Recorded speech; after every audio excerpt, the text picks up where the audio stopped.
Hey gems, welcome back. It's Lorena. Today I'm here with a first impression and review of the Modern Dreamer palette from NYX. I have been eyeing this at Ulta since it first launched. I've gone in, swatched a few times and been like, I want it, but I don't need it, but I want it, but I don't need it. But is it going to be as good? Because sometimes they swatch really well and they don't apply that great. So I've been like, really thinking about it for a month since it came out. And the other day I saw that it was on sale from $35 to $24.90 something. I had store credit, I had coupons. It happened. What can I say? These things just creep up on you. You know what I mean? But I figured I would share with you guys the first time I used it and my thoughts on it, whether it worked as well as it swatches, all that good stuff. So if you're interested in seeing how I pulled this together and then my final thoughts, just keep watching. Alright guys, so we've already primed my eyes. I used the Urban Decay Primer Potion in Eden. It's my standard, and I set that using Max Blanc type.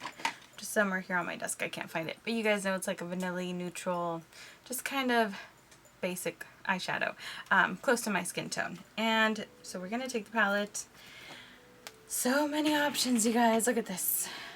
But the one that I'm just like dying to get on my eyes is this one here. Of course, I'm not going to start with that, but that is the goal, to work that into a look. So I think I'm going to start off using this here to just go through the crease and kind of get things softened up a bit. And I just realized these things have numbers. So number 4. I actually feel like that's going to be too much of like a peachy shade. We'll see.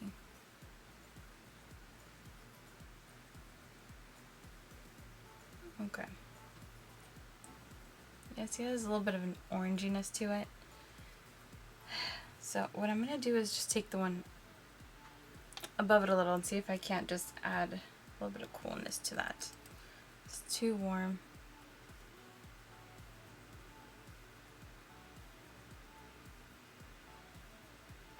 Nope.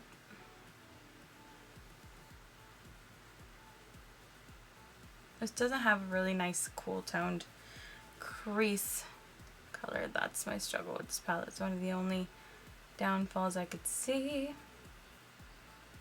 It doesn't have like a nice gray or anything in there. And if you saw my bad and boring tag, you know how I feel about browns. It's not good. Anyways, but they are blending really nicely. I think I'm going to take a little bit of this one and see if I can't just...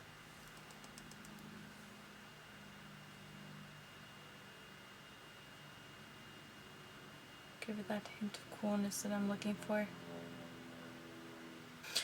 Okay.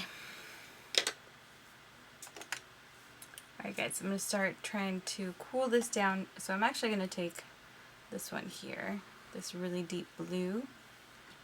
It's like...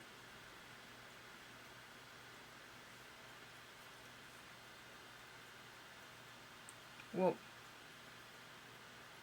Okay.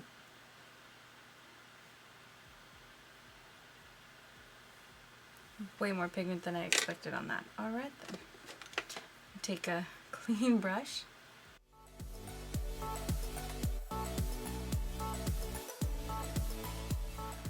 Okay guys, that color has crazy pigment. Like, I really did not have to build it up at all. It blended really well. So yeah, that one's... I mean, that'll make a beautiful smoky eye just by itself. Like all over the lid. Gorgeous. But it's not what we're going for today. So I'm going to use this deeper brown here. And just kind of use that to add our usual depth. I have such a hard time saying that word, depth. I don't know why. This palette does not have a matte black, which is kind of a disadvantage, but I feel like every other palette does. So you could easily just add your own if you feel like you need a matte black. Okay, that kind of toned down the blue a little, which I'm okay with. Voila! And I'm going to take the other side of my flat brush and go into the main shade, which is that minty one. I'm almost afraid to do this, y'all.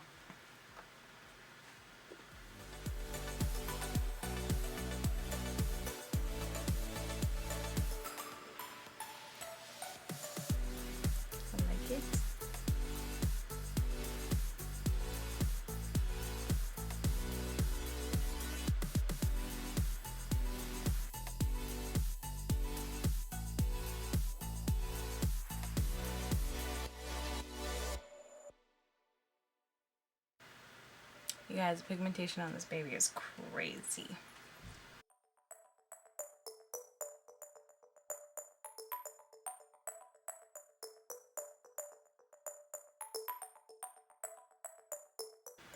As you guys can tell, I'm primarily just using patting motions because I really just want to press the color into where I need it to be. I don't want to do any swooping motions, anything too grand.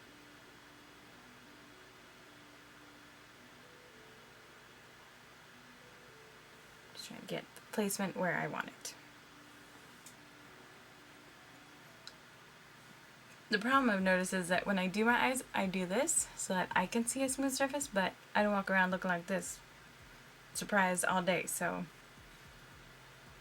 I do need to kind of adjust for this lid droopage age. Okay, so I'm gonna go back in. I think what I'm gonna do is combine these two a little bit, just bring it through the crease a bit. Actually, no, let me go back to this brown here that's not quite as intense.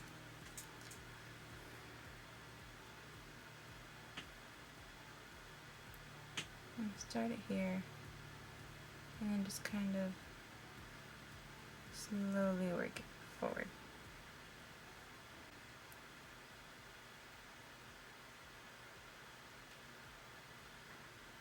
Gonna place it for now. I'll blend in a second, but I am gonna do the same. Start here, kind of gradually bring it upwards. Use it to blend the edge of that mint.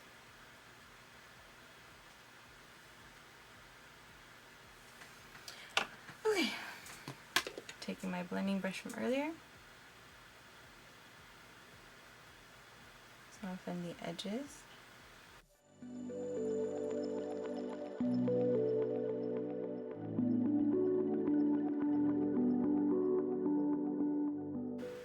Okay guys, and just to make sure that there's no harsh edges, I'm going to take a little more blanc tie and just kind of soften them. I don't care about my brows, I'll do those later anyway, so.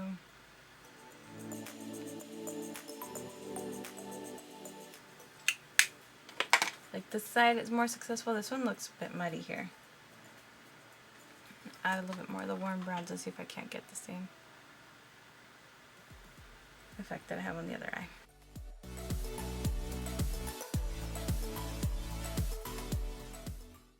I'm going to repeat sort of the same thing on my lower lash line. Using the same brush to get some of the deep blue.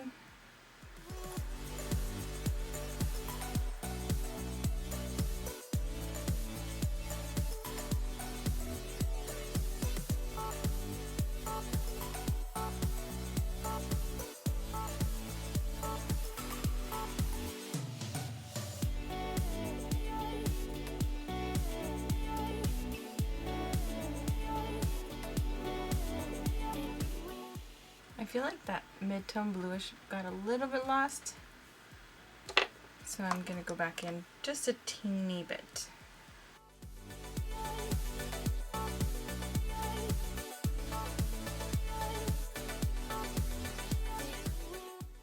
Voila! Do mascara, liner, the rest of my face, and be right back. Okay, Jim, so that is my eye look all finished up.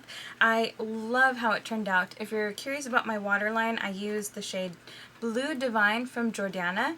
Love that one. It looks like a boring navy, but it's not. It's gorgeous. So I used that, and then on my inner corner highlight, I use the shade next to the white, this gorgeous like yellowy gold.